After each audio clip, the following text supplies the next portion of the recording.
All right, everyone. Thanks for joining us today again for this wonderful series of videos celebrating all of these business acronyms that could make the world a better place and that conscious consumers are actively seeking. So we need to make sure that not only we're doing these things and taking the steps to make constant improvements, but we're also letting that consumer know. We're going to talk more about that in the final segment of this series. Today, I'm going to be talking about ESG.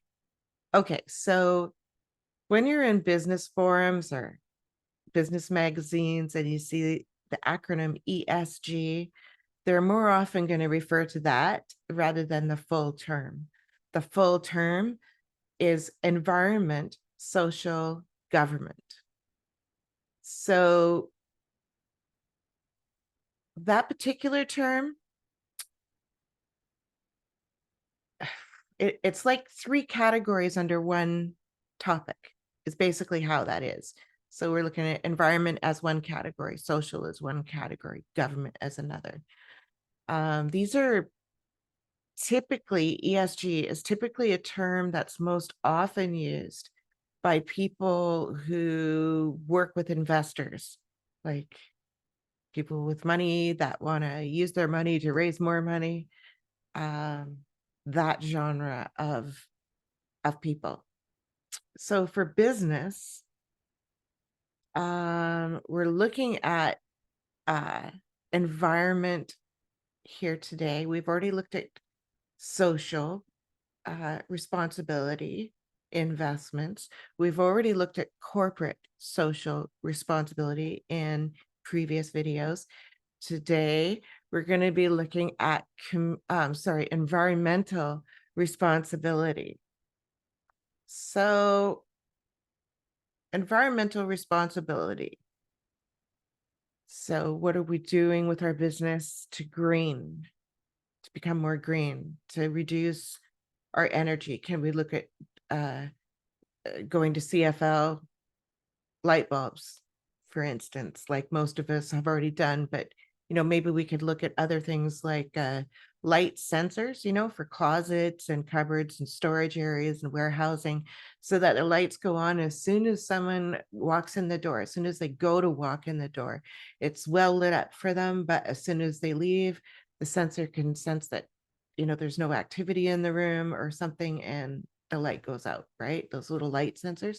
It helps reduce the chance of lights being left on. Maybe we could do in our home office, we can install some solar tunnel in our ceiling so that the light of the day is channeled into the room, and the room becomes, or the sitting area or the, waiting area or the client service room, and we can well light that area with natural lighting.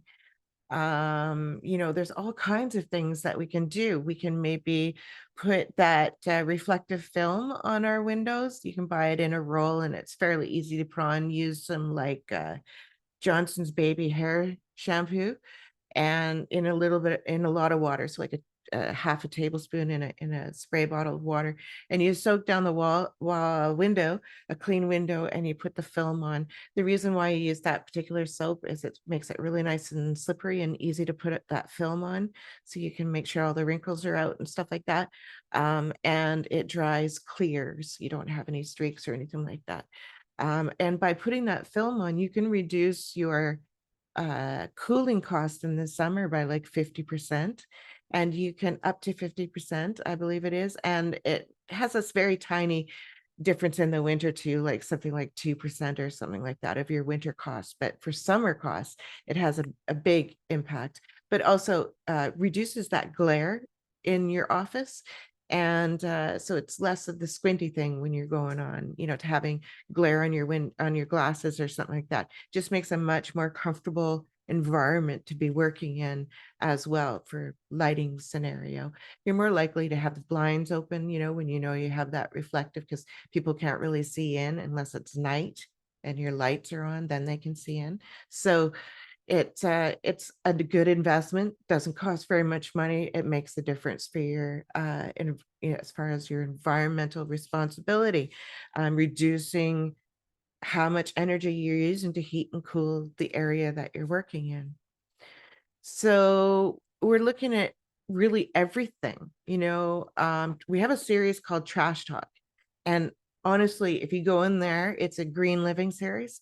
And if you go in there, there's all kinds of ideas on how we can reduce our energy, and heating and cooling and energy use, all that kind of stuff. So we can look at like our phantom power, all kinds of stuff we can be looking at. Um, so I encourage you to do that. Check out that series or do some research on ways that you can be more environmentally responsible in your in-house activities. And so this is your environmental responsibility. It's also in bleeds almost into, your ethical investment, your social investment genre as well, with environmental responsibility, because we're looking at everything like the cleaning supplies that we choose to purchase to clean our area.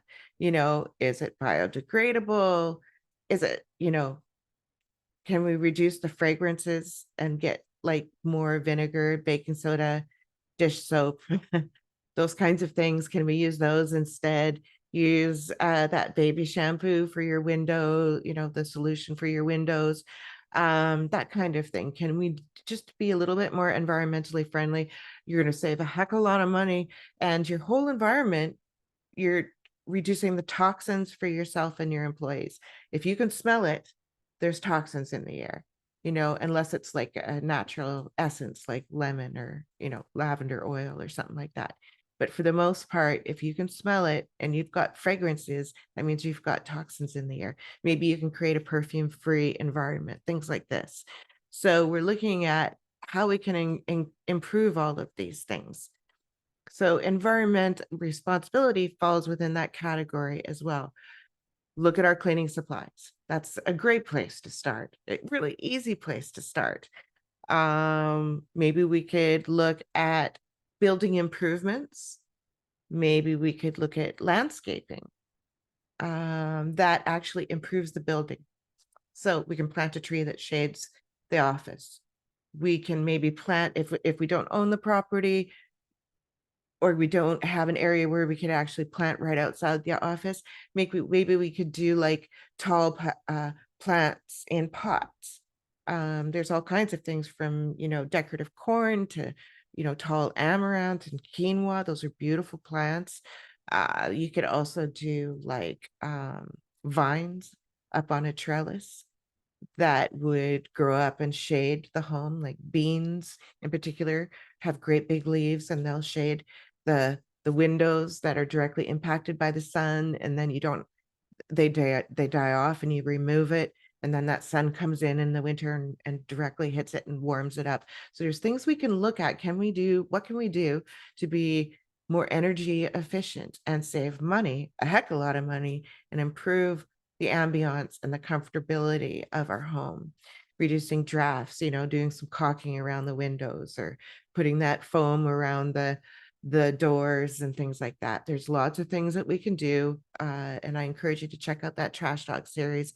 It'll walk you through like hundreds of ideas that'll save you thousands every year, for your home and office. We'll also be looking at like any kind of reuse we can do, reducing our purchasing habits. Can we maybe reuse something so that we don't need to keep purchasing that item? Can we like buy bulk and refillable containers? Those kinds of things we can look at instead of having something that we toss away every time. We're also investigating things like what kind of events are happening locally, what programs are available to us, take back programs, recycling programs, return it programs, special collection days. Is there any way that we ourselves can participate in it? And if we're participating in it, can we invite the public, our consumers? local people, friends and family? Can we invite them to participate in it and contribute to the box that we're collecting? And then we can take that to the place or pickup day or whatever. So there's lots of little ways that we can look at our environmental responsibility, inviting others to participate, and then celebrating it as well in our business. So we'll be talking about more about the celebration and also other benefits to the business for taking on these things. So we're not just doing it because it's the right thing to do, which we should be doing. There's all kinds of other reasons behind it. So I'm going to pause here. We're going to go into the next term in just a minute.